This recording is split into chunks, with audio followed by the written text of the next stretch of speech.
इस देश में वो लोग देश प्रेम का और देशभक्ति का दावा कर रहे हैं जिनका आजादी में कोई सहयोग नहीं था, जिनकी उस लड़ाई में कोई सहभाग नहीं था। वो आदिवासियों को बता रहे हैं जिनकी 70% पीढ़ियों को फांसी हो गई। लाखों की संख्या में आदिवासी मरे हैं। फांसी होना अलग बात है, लेकिन लाखों आदिवासी मरे जिनको बंदूकों से भुना गया है। एक जलियांवाला बाग जो घटना हो गई है जलियांवाला बाग की, उसको देश में याद किया और वो याद करने लायक भी है। लेकिन ऐसे कई जलियांवाला बाग आदिवासी क्षेत्रों में हुए हैं, ऐसे कांड आदिवासी क्षेत्रों में हुए हैं। कई आदिवासी मारे गए, उनके रिकॉर्ड भी नहीं है। भगवान टंटा भील का रिकॉर्ड ढूंढने के लिए कितनी तकलीफ गई है। उन पे पुलिस स्टेशन पे जो केस दर्ज हुई थी उसके रिकॉर्ड मिल रहे हैं, लेकिन भगवान टंटा भील को कहां गाड़ा गया इसका रिकॉर्ड नहीं मिल रहा है। क्या बात है? इन लोगों ने उसकी लाश को कहां गायब कर दिया, किधर गायब कर दिया, क्यों गायब कर दिया? कभी सुने किसी स्वतंत्र सेनानी की लाश को ही गायब कर दिया? कुछ साथी बोलते हैं कि पाताल पानी में लाके उनकी बॉडी को डाल दिए थे। कोई कुत्ते बिल्ली की बॉडी थी क्या? अबे पाताल पानी में अगर डाले थे तो उसकी कब्र होना चाहिए थे। जिस व्यक्ति के दर्शन के लिए 10 लाख लोग खड़े थे लाइन से यहां से जबलपुर तक, जिसकी फांसी की खबर सुनने के बाद देश में मौन था, मौन। उस दिन खाना नहीं खाए थे देश के लोगों ने 3 दिन। ऐसा भारत में किसी महापुरुष के लिए नहीं किया गया जो टंटा भील के लिए देखा जाता है। ऐसा क्या है? अपने आदिवासी नेताओं ने कभी पूछा क्यों नहीं कि टंटा भील की लाश कहां पर दफन है? कहां है उनका मकबरा, कहां है उनकी मजार, उनकी कब्र कहां है? क्यों नहीं बताया गया? इसके पीछे के 2 मुख्य कारण हैं। साथियों, भारत में यह पहला समय है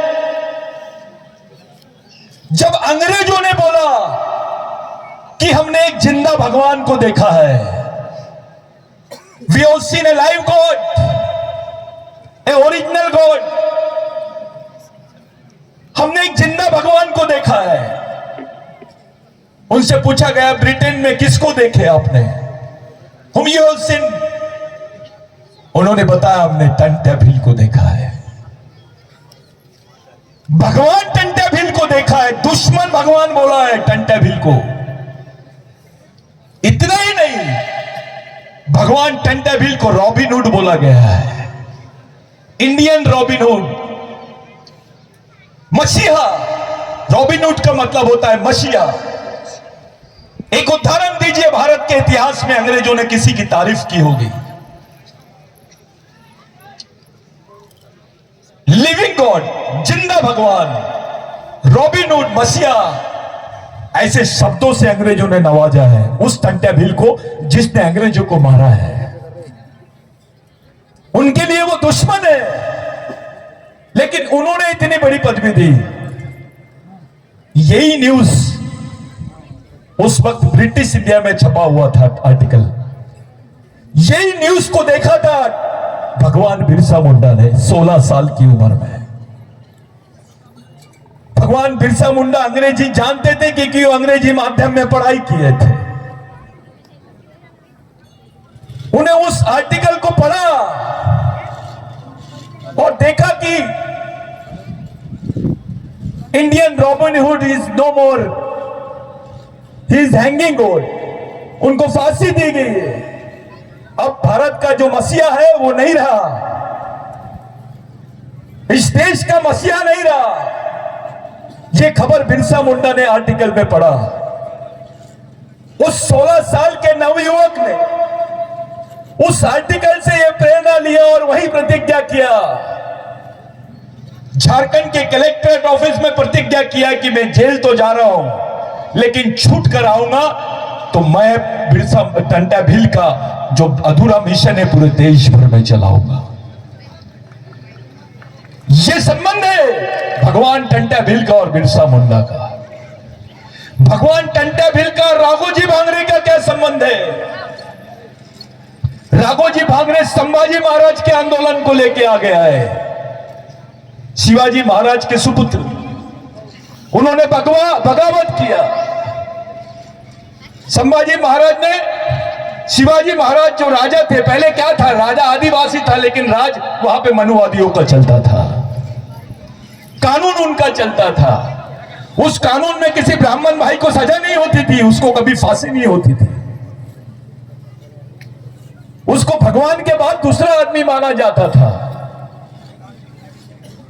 राघोजी भांगरे ने बोला इस देश में ब्राह्मण होना बड़ी बात नहीं है, इस देश में ईसाई होना बड़ी बात नहीं है, इस देश में मुस्लिम होना बड़ी बात नहीं है, इस देश में हिंदू होना बड़ी बात नहीं है, बड़ी बात है आदिवासी होना। यह राघोजी भांगरे की बात थी। उस राघोजी भांगरे को भगवान टंटा भील ने कहा मिला? धुलिया में मिला। धुलिया भील बेल्ट है, नासिक जिले का बेल्ट है। उस वक्त धुलिया जिला नहीं बना था, तब नासिक जिला ही था। भगवान टंटा भील का जो आंदोलन है, यह प्रेरणा है उसके साथियों के, जो राघोजी भांगरे के साथी थे, उनके देहांत के बाद में उन लोगों से भगवान टंटा भील को यह प्रेरणा मिली। पहले किताबें नहीं चलती थी, पहले कोई इतिहास नहीं लिखा गया। 1911 के पहले किसी भारतीय ने इतिहास नहीं लिखा भारत का। कविता लिखी हो लेकिन इतिहास नहीं लिखा गया। वो इतिहास आदिवासियों में था और उसका मुख्य माध्यम था लोकगीत, जिसको आप लोग ट्रेडिशनल लोकगीत बोलते हो। वो लोकगीतों के माध्यम से इतिहास बताया जाता था। उस लोकगीत में लिखा है, उस लोकगीत को यहां से नहीं, नासिक से नहीं, सह्याद्री से, पूना नासिक उसकी बाउंड्री से, सह्याद्री से लेकर सतपुड़ा तक, मेलघाट से नागपुर अमरावती तक एक गाना होता था। गोंडी भाषा में, कोरकू भाषा में, भिल्ली भाषा में, मराठी भाषा में। किसी भगवान के इतने गाने नहीं गाए गए जितने टंटा भील के गाने गए। उस गानों के बदौलत जिसमें लिखा था कि संक्रांत के 12वें दिन भगवान टंटा भील का जन्म हुआ एक गरीब परिवार में। इस देश में एक ही त्योहार ऐसा है जो फिक्स है हिंदुओं का। जैसे 25 दिसंबर को तुम जीसस क्राइस्ट का बर्थडे मनाते हैं, वैसे संक्रांत भी 14 ही तारीख को मनाते हैं। यह बदला नहीं है, यह इस देश का सबसे बड़ा इतिहास है। संक्रांत केवल मध्य प्रदेश में नहीं मनाते, साउथ में तो बहुत ज्यादा मनाता है आदिवासी। संक्रांत का समय आदिवासियों के लिए बहुत महत्वपूर्ण माना जाता है, क्योंकि उस वक्त ये जो बीज होते हैं, फसल जो होती है वो पूरी आ जाती है। और उस लोकगीत में लिखा हुआ था एक बीज को 12 दिन लगते हैं अंकुरित होने के लिए। खेती में 12 दिन बाद वो बीज अंकुरित होने लग जाता है, वैसे संक्रांत के 12 दिन बाद वो बीज आदिवासियों में अंकुरित हुआ। उसका नाम है भगवान टंटा भील। ये जो लोग बोल रहे हैं इनको पूछो, आदिवासियों के लोकगीतों से ज्यादा इस देश के इतिहास की पुस्तक है क्या? है? अरे पहले तो हमने आपसे पूछा कि आपके पास भगवान टंटा भील का जन्मदिन का कोई रिकॉर्ड है क्या? आपके पास नहीं है। फिर आपको पूछा भैया उसके मरने की कोई निशानी है क्या? नहीं है। हमारे बुजुर्ग बताते हैं कि टंटा भील को तो रानी विक्टोरिया साथ में लेके चले गई थी, यहां से एलिजाबेथ, क्योंकि उनको समझ में नहीं आता था कि टंट्या भील गायब कैसे होता है। दामे गोंड नाम का एक व्यक्ति था, टंट्या भील का पूरा कारोबार संभालता था। रेंगा कुरकू, भगवान रेंगा कुरकू और दामे गोंड, ये एक ऐसी पर्सनालिटी थी, इनको 12 भाषाएं आती थी, 12 भाषाएं। साथियों, आप मराठी बोल सकते हो क्योंकि आदमी की भाषा है, अंग्रेजी बोल सकते हो, आदमी बोलता है, बिल्ली भाषा बोल सकते हो, आदमी बोलता है, गोंडी बोल सकते हो, कोरकू बोल सकते हो, लेकिन पशु और प्राणियों की भाषा भी बोली जाती थी आदिवासियों में। वर्ल्ड में ये कहीं रिकॉर्ड नहीं है। भगवान रेंगा कोरकू को जानवरों की भाषा आती थी,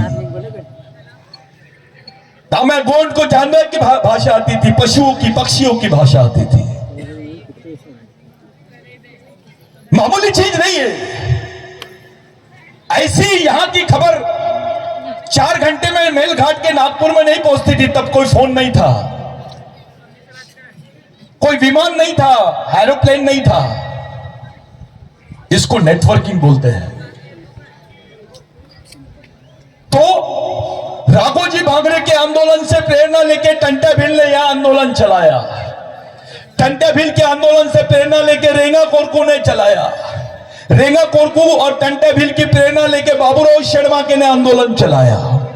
इनकी प्रेरणा लेके बिरसा मुंडा ने आंदोलन चलाया और उनकी प्रेरणा लेके अपन लोग चला रहे हैं आंदोलन। ये वही आंदोलन है जिसको आप लोग चला रहे हैं। ये मेरा नहीं है, ये किसी सतीश पेन्नाम का नहीं है। ये आंदोलन हमारे पुरखों का है, पूर्वजों का, हमारे भगवानों का है। कुछ लोग व्हाट्सएप पे कमेंट्स कर रहे थे कि सतीश भाऊ ने भगवान कैसे बोल दिया टंट्या भील को। 2 किस्म के भगवान होते हैं जिसको आपने देखे ही नहीं। एक ऐसा भगवान और जिसको आपने देखे कि उसने आपको जमीन दिया, अपना जीवन दे दिया, आपके लिए मर गया हंसी से। जब फांसी की सजा भगवान टंट्या भील को दी गई तो उनसे पूछा गया कि कल तेरे को फांसी होने वाली है। सब लोग बाहर भीड़ लगाए हुए हैं। अपने परिवार वालों से मिलना चाहता है क्या? अपने परिवार वालों से मिलना चाहता है क्या? तो भगवान टंट्या भील ने बोला, मैंने 17 साल से अपने परिवार की लोगों की शक्ल नहीं देखी। 22 साल से मैंने अपने पिताजी, अपनी बहन को नहीं देखा। मैं उनको पहचान भी नहीं सकता हूं और मिलना भी नहीं चाहता हूं। मैंने पूरा जीवन जिन लोगों के लिए दिया है वो मेरा समाज है, मैं उसी को अपना भगवान मानता हूं। ये ताली बजाने वाली बात नहीं है। शंकराचार्य ने बोला क्या कि मैं आदिवासियों को भगवान मानता हूं। रामदेव बाबा बोलता है, कोई नहीं बोलता है, लेकिन एक भगवान ने तुमको भगवान माना है।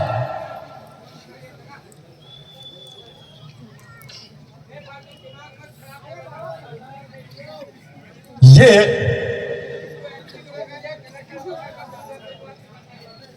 देखिए कि ये जो बात है,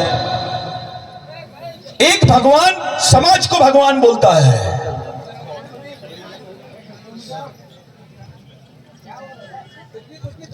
वो जिस तरीके की बात मैं आपको बता रहा हूं कि मरते वक्त भी समाज का नाम लेते हैं लोग। मैं अपने समाज को देखना चाहता हूं। इतनी बड़ी बात किसी ने नहीं किया, इतनी बड़ी बात नहीं किया किसी ने, किसी क्रांतिकारी ने नहीं किया। यह बात आपके लिए भगवान टंट्या भील ने की है। आपके जमीनें तो छीन ली गई थी, आपके पास जमीन नहीं थी, हमारी मां बहनों को कपड़े पहनने की परमिशन नहीं थी। भाई साहब, सब लोग एक जगह बैठ जाइए, उठ के मत जाइए, क्योंकि ये आदिवासी कौम है, भागने वाली कौम नहीं है, लड़ने वाली कौम है। बैठ जाइए। आप लोगों से विनती है कि शांति से बैठे तो मैं बोलूंगा, नहीं तो मैं नहीं बोलूंगा। तो एक जुनून देखिए उनका कि समाज को देख के मरना चाहता है। भाई मैं मरते वक्त मेरे समाज को देखना चाहता हूं। कौन आदमी बोला है ऐसा, बताइए? कौन आदमी बात करता है? इतनी वफादारी समाज के प्रति। एक तरफ टंटा भील को देखिए और दूसरी तरफ अपने नेताओं को देखिए। टंटा भील की वफादारी देखिए कि वो मरते वक्त समाज को देखना चाहता है। ये तो जीते जी समाज को नहीं देखना चाहते हैं। जीते जी समाज से दूर जा रहा है पढ़ा लिखा आदमी, ऑफिसर। उसको वो कार्यक्रमों में इंटरेस्ट है जिसमें उसका सत्कार होता है, जिसमें उसको सम्मान मिलता है। ऐसे कार्यक्रमों में अधिकारी कर्मचारी आपको ज्यादा मिलेंगे। लेकिन जिस कार्यक्रम में समाज की नींव डाली जाती है, समाज का फाउंडेशन डाला जाता है, उस कार्यक्रम में ये लोग नहीं दिखाई देते हैं। साथियों, अगर वो सामाजिक जुनून नहीं होता तो मेरा दावा है भारत में भील आदिवासी नहीं होते। ये गलत बात है। अरे तुमको तो गुनाहगार जमात बोला जाता था, गोंड को गुनाहगार जमात बोला जाता था, कोरकू को बोला जाता था, भील वंश के सभी लोगों को भील गुनाहगार बोला जाता था। आपको गवर्नमेंट सर्विसेज नहीं मिलती थी, आपको चोर समझा जाता था, डकैत समझा जाता था। आपको बोला जाता था कि भैया ये लोगों को नौकरियां नहीं मिलती थी। तब होलकर स्वराज्य में वो होलकर राज्य में भी आपको नौकरी नहीं मिलती थी और अंग्रेजी हुकूमत में भी आपको नौकरी नहीं मिलती थी। कोरकू भगवान रेंगा कोरकू ने बोला, टंटा भगवान को बोला कि भगवान ऐसे से तो आदिवासियों को ये लोग नौकरी भी नहीं देंगे, रोजगार भी नहीं मिलेगा, ये जिंदा कैसे रहेंगे। देखिए कलेजा, भगवान टंटा भील ने अंग्रेजों को बोला, जाओ उनको ये पत्र दे दो कि अगर आप टंटा भील को पकड़ना चाहते हो तो आदिवासियों को पुलिस में भर्ती कर डालो। 400 पुलिस भर्ती हुई, 400 लोगों की, 400 आदिवासियों की। उसमें कोरकू था, उसमें भील था, बिलाला था, बारेला था, सरदार था। उस वक्त जिसको हेरिडिटरी एक्ट बोलते, वंशज, अपने लोग अपना बच्चा पेट में ही पैदा रहता था, पेट में ही रहता था तो उसको गुनाहगार बोल दिया जाता था। पेट से गुनाहगार पैदा होता था आदिवासी। तुमको इस देश में नौकरियां नहीं मिलती, तुमको गुनाहगार बोल के जिंदा रखा जाता था। एक क्रिमिनल ट्राइबल यानी आदिवासियों को मार दो तो सजा नहीं होती थी। तुम्हारी मां बहनों को सरेआम मारा जाता था, उनका बलात्कार किया जाता था, उनकी अवहेलना की जाती थी, नंगा घुमाया जाता था। यह सच्चाई थी। चाहे महाराष्ट्र से लेकर मध्य प्रदेश से लेकर इधर पूरा जितना सतपुड़ा पहाड़ है, सह्याद्री सतपुड़ा क्षेत्र, आज जो गर्व से बोल रहे हैं ना, मैं आदिवासी हूं, ये मेरी बीबी है, मेरा बच्चा है, ये मेरा घर है। मेरे भाई दिल से पूछ, दिल पे हाथ रख के पूछ, कौन से भगवान ने तेरे को जमीन दिया है, कौन से भगवान ने तेरे को जिंदा रखा है। टंटा भील नहीं होता तो भारत में भील नहीं होता। उस कानून की वजह से आज तुमको भगवान टंटा भील को पकड़ने के लिए खुद ने बोला कि मेरे समाज के लोगों को नौकरियां दो। अगर वो भर्ती नहीं होती तो आज तुम लोग टीचर नहीं बनते, डॉक्टर नहीं बनते, इंजीनियर नहीं बनते, वकील नहीं बनते, बाबू नहीं बनते, पढ़ नहीं सकते, तुम्हारी मां बहनों के बदन पे कपड़े नहीं होते। भगवान टंटा भील ने बोला कि मेरे को पकड़ लो, मेरे समाज को छोड़ दो। उसने बोला है, उसको भगवान रेंगा कोरकू ने बोला, भगवान ये तो आपको पकड़ लेंगे, हमारा क्या होगा। टंटा भील बोलते हैं, अरे अगर मैं 100 बार भी जन्म लूंगा तो अपनी कौम के लिए मैं ऐसे ही मिटते रहूंगा। समाज के नाम पर बड़ा होने वाला भगवान और समाज के नाम पे कुर्बान होने वाला भगवान, इसमें फर्क है। कुर्बान होने वाले भगवान का नाम है भगवान टंटा भील। आज तुम्हारे पास नौकरियां है, जमीन है, जमीन के टुकड़े हैं, जाओ 1911 के पहले का रिकॉर्ड निकालो, पूछो कौन से राजा ने तुमको जमीन दी, कौन से भगवान ने तुमको जमीन दी, पूछो। राघोजी भांगरे नहीं होता, बिरसा मुंडा नहीं होता, बाबूराव शर्मा के नहीं होता, टंटा भील नहीं होता, रेंगा कोरकू नहीं होता, तुम्हारे पास टुकड़े भी नहीं रहते जमीन के। तुम्हारी जमीन तो छीन लिए थे। भारत की 70 से 75% जमीन आदिवासियों की थी, आज उसकी केवल 12-18% जमीन बची है। मध्य प्रदेश का आदिवासी दूसरे राज्य में जाता है मजदूरी करने के लिए। मध्य प्रदेश में हर एक घर के बाद एक मजदूर मिलता है, वो आदिवासी होता है। सबसे गरीब लोग आदिवासी, सबसे मजबूर लोग आदिवासी। अरे जो बच्ची, जो मां रहती है, हमारी बहन रहती है, उसके पेट में बच्चा भी रहता है तो वो गड्ढा खोदते रहती है, क्योंकि उसके पेट का सवाल रहता है। जिसको बिस्तर पे आराम करना चाहिए वो 8 महीने तक के अपने बच्चे के लिए गड्ढा खोदती है, तब भी शर्म नहीं आती हमारे नेताओं को, हमारे लोगों को, हमारे चाहने वालों को। सरकार से अपेक्षा मत करो, क्योंकि इनकी नीयत आदिवासियों के बारे में साफ नहीं है। लेकिन अपने समाज के अधिकारी, कर्मचारी, नेताओं से तो अपेक्षा कर सकते हैं ना, क्योंकि उसमें खून है अपना। कोई भी पार्टी में रहे, वो बजरंग दल में काम करे, आरएसएस में काम करे, बीजेपी में काम करे, कांग्रेस में काम करे या और कहीं काम करे, लेकिन हमको विश्वास उस पे नहीं, हमारे खून पे है कि जिस दिन उसके भी खून उसका जाग जाएगा, उस दिन वो समाज के बारे में जरूर सोचेगा, क्योंकि आदिवासी का खून गद्दार नहीं है। अभी भी उम्मीद है कि समाज का आदमी समझेगा कि ये लड़ाई किस लिए लड़ी जा रही है। ये किसी धर्म के खिलाफ में, ये किसी लोगों के खिलाफ में नहीं, ये समाज के हक में है। क्या गुनाह है आदिवासियों का? मध्य प्रदेश में 35% से ज्यादा आदिवासी है। किसी समय 60% आदिवासी होते थे, आज मध्य प्रदेश में 35% हो गए, यानी 25% गायब हो गए। और गायब नहीं हुए, वो रोजी रोटी के लिए, अपना पेट पालने के लिए दूसरे राज्य में रह रहे हैं। 10 एकड़ जमीन है तो भी भीख मांग रहा है वो। 10 एकड़ जमीन है फिर भी दूसरे राज्यों में जाके गड्ढा खोद रहा है वो। ये उस लड़ाई का हिस्सा है। भगवान टंटा भील के समय में जो काम हुआ है मेरे भाइयों, उसी का नतीजा आज हम समाज देखते हैं।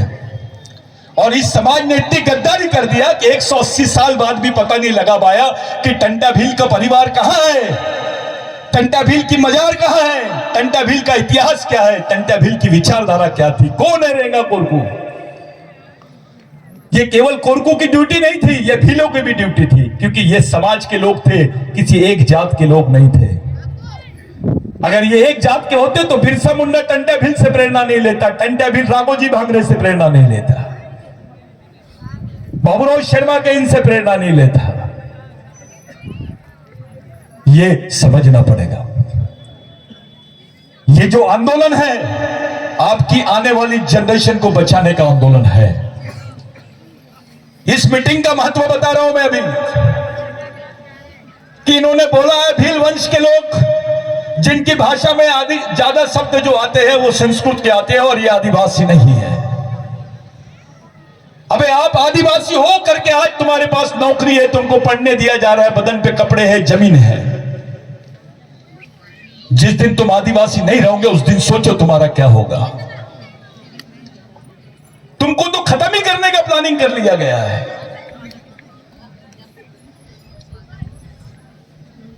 भारत में आदिवासी नहीं रहते हैं, संयुक्त राष्ट्र संघ में बोल दिया गया। आदिवासी नहीं रहते भारत में, इसका मतलब यह है कि आदिवासी भारत के नागरिक नहीं है। तुम्हारी मालिकियत कोई नहीं, नागरिकता को भी खत्म करने का षड्यंत्र चल रहा है। उस चीज को जिंदा रखने के लिए ये जो प्रोग्राम है, ये पूरा विश्व देखेगा अभी कि टंटा भील के वंश के लोग जिंदा है, उस मालिक के वंश के लोग जिंदा है जो खुद भी मालिक है। इसका महत्व यह है। कितने लोग हैं, यह महत्व का विषय नहीं है। मिशन में कोई नहीं चलता। अगर 50 लोग भी आते हैं इस कार्यक्रम में, तो 50 लोग बहुत महत्वपूर्ण है, क्योंकि विचारों से है। कैसे लोग हैं, यह महत्व की बात है। आप गरीब हो, पैसे वाले हो, इसका भी कोई महत्व नहीं है। आप ऑफिसर हो, बहुत पढ़े लिखे हो, कलेक्टर हो, और समाज के बारे में कुछ नहीं सोचते हो, तो तुम समाज के हेडमैन नहीं, डेडमैन हो। मरे हुए व्यक्ति हो। जिंदा आदमी वो है समाज का जो मजदूर भी है लेकिन समाज के बारे में सोचता है। समाज बहुत बड़ी चीज है। अगर भगवान टंटा भील समाज के लिए कुर्बान हो सकता है तो क्या हमारे में वो जज्बा होना चाहिए कि नहीं कि हम भी समाज के लिए कुर्बान हो और उस रास्ते पे चले जिस रास्ते पे टंटा भगवान चल रहे थे, रेंगा गुरु चल रहे थे। आज का जो प्रोग्राम है, ये प्रोग्राम विश्व स्तर का प्रोग्राम है। आज गणतंत्र दिवस है भारत में। राष्ट्रपति का भाषण देखे होंगे। राष्ट्रपति जी आदिवासी है लेकिन आदिवासियों के इतिहास पर कोई उल्लेख नहीं। प्रधानमंत्री जी का भाषण देखे होंगे, आदिवासी इतिहास पे कोई उल्लेख नहीं। अरे इस देश के राष्ट्रपति को नहीं मालूम, इस देश के प्रधानमंत्री को नहीं मालूम कि 26 जनवरी को भगवान टंटा भील का जन्म हुआ था। ये जानबूझ के उनकी फोटो नहीं लगाना चाहते हैं। उस स्वतंत्र सेनानी का दर्जा नहीं देते हैं हमारे लोगों को। एक अलग इतिहास बताया जा रहा है देश में। आपको उस इतिहास को खड़ा करना है। ये नई जनरेशन है, ये हमारी आखिरी जनरेशन द्वारा, आखिरी पीढ़ी द्वारा आखिरी पीढ़ी को बचाने के लिए लड़ी जाने वाली आखिरी लड़ाई है। इसको हर हाल में जीतना पड़ेगा, तब समाज जिंदा रहेगा, नहीं तो खत्म हो जाओगे तुम। नाचने से, गमछे लगाने से, बेल्ट लगाने से, मैं अध्यक्ष हूं, मैं सचिव हूं, मैं फलाना राज्य का अध्यक्ष हूं, वे तेरे को इंटरनेशनल अध्यक्ष बनाते हैं। क्या कर लेगा?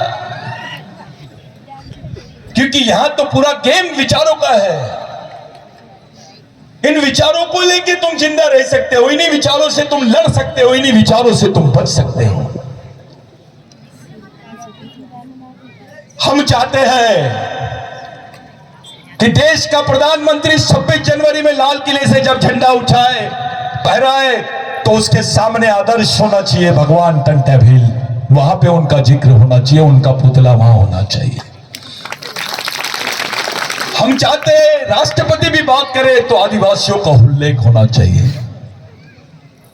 और जो संयुक्त राष्ट्र संघ में 1993 में भारत सरकार का हलफनामा गया जिसमें लिखा गया कि आदिवासी भारत में नहीं रहते हैं, उसके खिलाफ में जजमेंट दिया है 2011 में। हमारी जो नंदाबाई है, ये मैं इनको देखा नहीं रहता। इस केस को सुप्रीम कोर्ट में ले जाने के लिए मैं यहीं से बोल रहा हूं। एमएलए लोगों को तक मैंने रूम में बंद किया हूं। महाराष्ट्र की विधानसभा में झगड़ा लड़ा हूं। बिरसा ब्रिगेड का जो भूमिका है इसमें बहुत बड़ी थी। नंदाबाई को केस में नंदाबाई के केस में महाराष्ट्र गवर्नमेंट सुप्रीम कोर्ट गई। महाराष्ट्र गवर्नमेंट को मजबूर किए 2009 में, 2008 में। इसके पीछे बिरसा ब्रिगेड की बहुत महत्वपूर्ण भूमिका थी। मैं कसम खा के बोल रहा हूं, मैं पहली बार मिला हूं नंदाबाई से। पूछो तुला भेटलो होता यापूर्वी कभी? नहीं। मैं उसको बोल रहा हूं मराठी में कि तुमको मैं मिला था कभी? नहीं, सिर्फ नाम कॉपी था। एक नंदाबाई भील है, यानी आदिवासी है, उसके लिए लड़ना मेरा फर्ज था। साथियों, 1911 के बाद में मैं 1923 में, 12 साल बाद में मैं नंदाबाई को मैं यहां देख रहा हूं। ये हमारे लिए राष्ट्रपति से बड़ी है, किसी नेता से बड़ी है, मिनिस्टर से बड़ी है। उसके साथ जो हुआ वो आप लोग जजमेंट में पढ़ना, उस निर्णय में पढ़ना कि क्या हुआ था उसके साथ। वो रोई। और हर समाज में बहुत सारी नंदाबाई है जो सामने नहीं आई, ये हिम्मत करी सामने आई। आप लोग 3 बातें याद रखो। मैं जान रहा हूं मैं कौन से दिन बात कर रहा हूं। मैं भारत के गणतंत्र दिवस पे बात कर रहा हूं। एक भी चीज अगर मैंने राष्ट्रीयता के खिलाफ में बोली तो मैं गुनाहगार हो सकता हूं, राष्ट्रद्रोह का दर्जा मेरे पर गुनाह हो सकता है। लेकिन मैं पूरे विश्वास के साथ यह सवाल खड़ा कर रहा हूं कि भारत में जितनी लड़ाई अंग्रेजों के खिलाफ में हुई उसका 70% लड़ाई केवल आदिवासियों ने लड़ी है। 70% जिस समाज ने आदिवासी समाज ने लड़ा है, इतिहास के किताब में उसके 3 पेज भी नहीं है, उसका 1 पेज भी ढूंढना पड़ता है आपको।